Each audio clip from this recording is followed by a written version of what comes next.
El profesor Durlak ha sido uno de los coautores del primer metaanálisis sobre los efectos de los programas de educación emocional y social que se han publicado en el mundo. Un metaanálisis sobre 300 estudios que fue el primero que demostró empíricamente que los programas socioemocionales, de forma conjunta, de forma global, son efectivos. No solo benefician los aspectos personales y sociales, sino que también incrementan entre un 15 y un 20% el rendimiento académico de los alumnos. Esto es un gran argumento para poder incorporar como una visión más global los programas socioeducativos dentro del sistema educativo. My presentation is going to focus on one critical kind of question. Can we develop in children the kinds of social and emotional skills that fall under this general rubric of social and emotional intelligence? Okay. And so I want to talk to you about the work that we have done in looking at this from a scientific perspective. I am going to be talking about constructs that fall into the general category of social and emotional learning. In general, what we talk about when we talk about social and emotional learning are the kinds of things we can do to help children, adolescents, or adults, okay, develop the fundamental skills for success in life. Okay. So it's certainly not only appropriate for children, it's appropriate for everyone. Some of these skills have to do with how to handle effectively and ethically things like ourselves, our feelings, our thoughts, our needs, our behaviors. Our relationships, how we get along with others. Our school or our work, meeting the developmental tasks and challenges that anyone would face depending upon their particular kind of situation. This is their outline, their general outline for social and emotional learning that sort of identifies skills in different areas for children. First of all, dealing with self-awareness, how aware our children are of themselves, their feelings, and their reactions. What about their awareness with regards to other people? Empathy, respect for others, the ability to take another person's perspective. Responsible decision-making. Throughout our lives, people are confronted with decisions that they need to make. Can they do this in a responsible and effective kind of way? Self-management, okay, and then relationship kinds of skills. The big question, okay, well, if children are able to gather these kinds of skills or develop these kinds of skills, you would expect them to be able to manage their emotions effectively, develop caring and concern for others. And I will go down the list here, and you will see different positive outcomes that should occur if kids can develop these kinds of skills. Positive relationship with others, make responsible decisions, handle challenging situations, do better in school. The issue here is all of the things that I mentioned are fantastic benefits. Who can go against those kinds of benefits? So the first question that comes up is, can children learn these kinds of life skills? The answer is a resounding yes. But we wanted to do a very careful kind of review. We wanted to provide very solid scientific evidence that will establish the credibility of SEL kinds of approaches for school children. So we did a review of all of the interventions that we could find that were conducted in school for kindergarten through high school age children, as long as it was a universal kind of intervention. If the intervention tried to develop one or more of those SEL skills that I had identified earlier. If there was a control group, okay, a comparison group, so we could compare how the kids in the program did versus children who did not receive this kind of program. And then we did a meta-analysis. Some of you might be familiar with meta-analysis. It is a statistical approach that's used that tries to quantify how much change occurs through an intervention. And then the study had to be reported in English and appeared by December 2007. I'm not proficient in any other language in English And my proficiency in English is 50-50. We excluded interventions if it was primarily an academic program. Then there are all kinds of other programs, particularly in the United States, where kids participate in to prevent drugs, HIV/AIDS, promote physical development. We did not look at that kind of literature. Okay. We found 213 interventions that satisfied our criteria involving over 270,000 students. 1/3 of them appeared in 2000 or later. A lot of these studies are more recent. Okay, this is a more recent phenomenon. So a lot of this work is just coming out now. Most of these studies have not been reviewed by other people, again, because so many of them are new. 81% of them were published. We did also look for unpublished work. Most of them were conducted in the United States. We did find 13% of them that were conducted outside of the United States, fit our definition, and we did include them in our sample. And this gives you the breakdown in terms of how old the children were and what grades they were in school. More than half were done with elementary children, which in the United States basically ranges between K and 5. Taking a look at this literature, all of these different kinds of studies, what we did is we looked at the different outcomes that the studies reported. But they tended to fall into these kinds of categories. And this is how we divided them. And we wanted to look more specifically, not just does it work, but how do children change, if they do change, from these different kinds of interventions? In what ways do they change?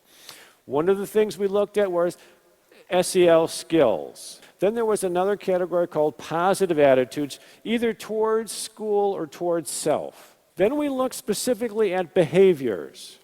Okay. And behaviors fell in different areas.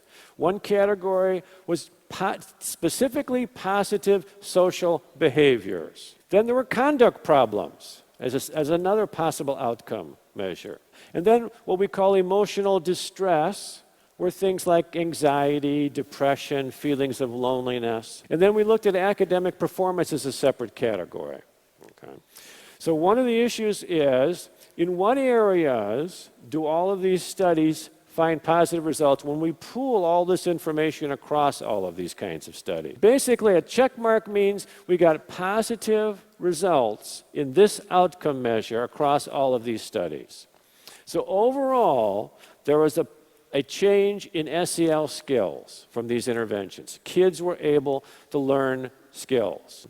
So that answers that first question. Can children learn these kinds of skills? But that's probably not the only important question. That's so what?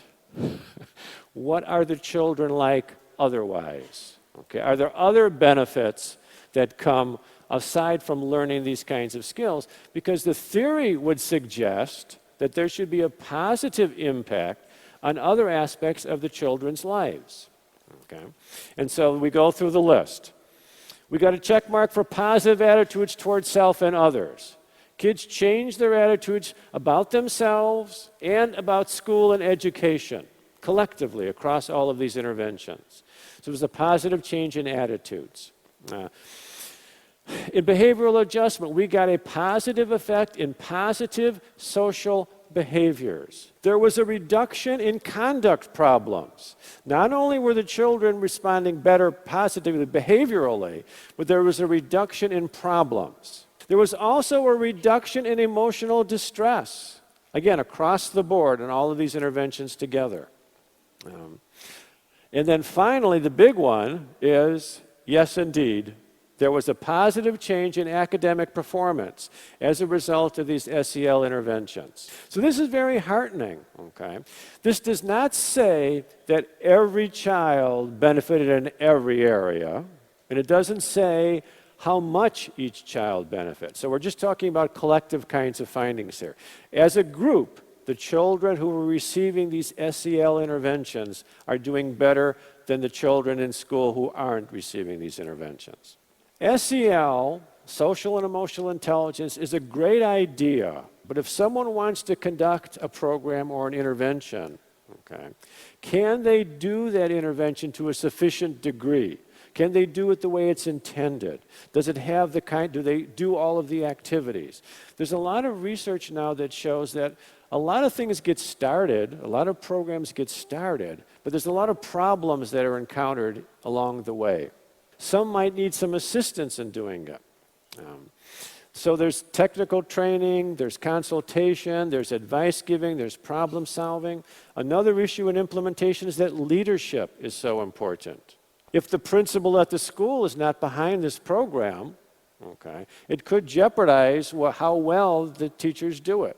He or she might not provide the kind of support that is necessary. In terms of the things that we could identify in interventions, first of all, you need a sequence of training. It takes time for kids to learn these things. One very important principle that has come up in skills training literature is the importance of active learning. Kids need to act on the material. They need to practice the material. Focused. You need to devote enough time to this. Okay. You can't just squeeze a little bit in here or there. So you have to set some time aside in school to work on these kinds of things. And again, that means that you have to find the time, okay, make time for this kind of program in the schools. And then lastly, you need to be very explicit in what you're doing.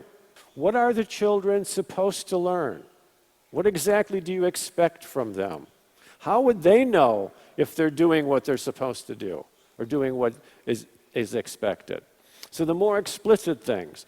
So what we did is we went through the reports that we found to see if we could identify those programs that were following these 4 practices. So then we went back through our outcome measures again, okay, and we looked and see whether or not our guesses or our ideas about what would work better would pan out.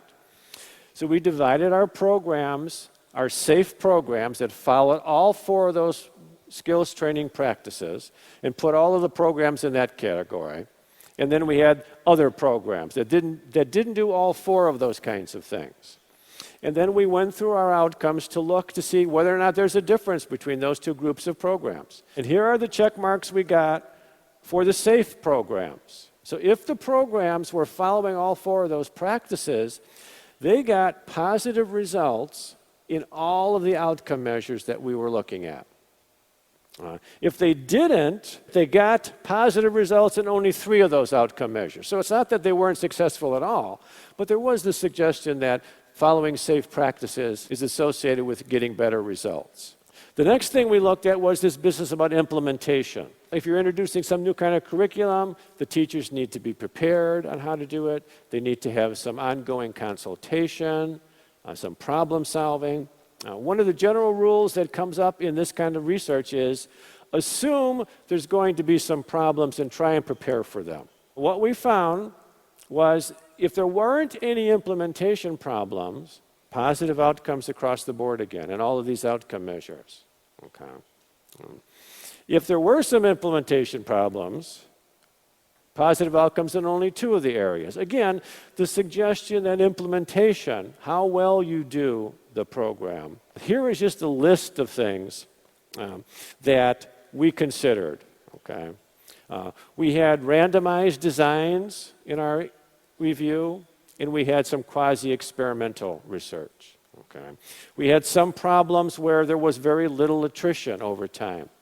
In other cases, they didn't collect data from all of the participants at post. They lost some over time. We looked at the quality outcome measures. We looked at a very important issue. Who did the intervention? Some of these interventions are done in the schools by the regular school staff. We were very interested in knowing, can the regular school staff do this, or do you need a research team to come in with a lot of support and a lot of different resources to do the kind of intervention? And then we looked at duration. We looked at age of student. Does it make any difference when you do this? Do older students benefit as much as younger students or vice versa? That would be an important question. And then we also looked at the locale of the school. So when we did analyses for these kinds of variables, they did not make a difference on these kinds of outcome measures. So the major conclusions. Students can learn these skills. There's a lot of programs. And again, many other programs or other programs we did not include, okay, some of which are being discussed here at the Congress, that focus on this kind of area. Not only do kids learn SEL skills, but they learn other kinds of things that are important. There are other outcomes that are associated with these interventions that seem to tie into an enhanced development for children. The practices are important. Adequate implementation is important. Putting findings in context, I do have a few more minutes. I'm going to quickly compare our results to what other people have found on these same kinds of outcome measures, but for different kinds of interventions. And to do that, I want to talk about, actually, we have done 3 different reviews. The first one I've just talked about, universal school-based interventions. We also did a separate review on what's called indicated school-based programs. Okay. Indicated prevention, meaning that these kinds of interventions are for children who are starting to have problems in school. And we've also done a review on after-school programs. These are programs that operate when school is done, usually from about 3 o'clock to maybe 6 or 7 o'clock during the day. They're usually open multiple days during the week, if not every day during the week. And they are a place for kids to come after school. They participate in different kinds of activities. Some might be academic activities, there might be social activities, there might be cultural activities, there might be a variety of kinds of things. In our review, we looked at after-school programs that had some sort of SEL component to them. So I'm going to be talking about the results of these programs compared to what other people have found. And the first slide shows you how the results of our program compare with the kinds of similar outcomes that other people have found for other kinds of programs. Now, we're not saying that SEL programs are better. The idea here is to, again, to sort of put things in context, okay? SEL programs, our results are in gold or yellowish. The results for other kinds of reviews are in blue, and you can see the way they compare, okay? So in our review of the universal interventions, the changes that are found in children, okay, are very comparable to what other people are reporting for other kinds of interventions. And there's a whole bunch of other kinds of interventions that are compared. So it's not really trying to compare how good the program is, but really to just illustrate that SEL programs can achieve results on outcomes that are comparable to results that other people have reported for other kinds of outcomes. For our indicated review, it was hard to find other reviews that had outcomes similar to ours. There were only a couple of comparisons that we could make. In both cases, the results that we got in our review in gold compare very well to what other people have found. In terms of our after-school programs, again, there are some comparisons we can make across different kinds of outcomes. And so again, the after-school programs, all these SEL programs seem to be getting some good results. Now, a very important question is it really the skills that produces the outcomes? The skills really mediate and drive the outcomes. There's not a lot of research to demonstrate that. This is an area for future focus. What skills should we promote in children? At what ages? Okay. And so really, what outcomes are we interested in? Okay. For which kinds of children? What ages? At what time should we introduce these programs? And for how long are the effects? Implications for policy and practice. We think that educational policy should promote the use and the evaluation of SEL programs. That this is a legitimate focus for education. It needs to be given a chance. It needs to be carefully evaluated. And educational policies should allow for that. SEL intervention should be integrated into the educational curriculum. Get it in there, make it part of normal schooling. And then you need effective development programs for school staff. One of the findings that I didn't mention is that when we compared the interventions done by teachers and by researchers, the teachers actually did a better job. They got better outcomes on several areas, which is very encouraging, meaning This is a very practical kind of approach that can work in schools if it's well done. Teachers can do it if they understand it, if they're behind it and they want to do it. I want to thank you for your attention. I hope that I have stimulated you. I hope that I have told you that SEL has some scientific credibility. That's the major purpose, the major message I wanted to give to you today.